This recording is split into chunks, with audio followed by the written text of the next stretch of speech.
শুক্রবার হাওড়া থেকে বোলপুরগামী কুলিক এক্সপ্রেস ট্রেনে এসে পৌঁছলেন বোলপুর শান্তিনিকেতন স্টেশনে।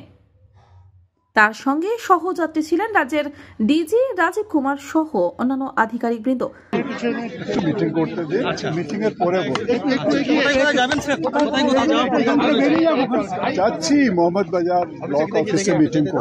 তাদের স্বাগত জানাতে বোলপুর স্টেশনে উপস্থিত ছিলেন বীরভূমের জেলা শাসক বিধান রায়, বীরভূম পুলিশ সুপার রাজনারায়ণ মুখোপাধ্যায়, বীরভূম জেলার সভাধিপতি কাজল শেখ সহ উচ্চপদস্থ প্রশাসনিক আধিকারিকরা।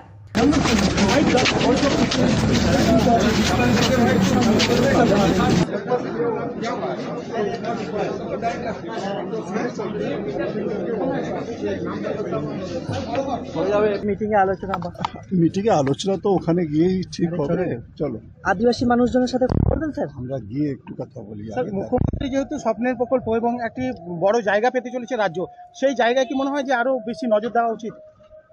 আমরা দিচ্ছি তো, সেই জন্য এসেছি আলোচনা করার জন্য, যাতে তাড়াতাড়ি আমরা প্রজেক্টকে রূপায়ণ করতে পারি এই ব্যবস্থা করার। স্যার, জেলা জুড়ে বালি পাচার হচ্ছে, সেই টাকা রাজ্য সরকারের খাতে।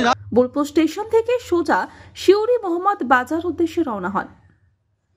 বীরভূম থেকে কাজী আমিরুল ইসলামের রিপোর্ট, আনন্দ বার্তা।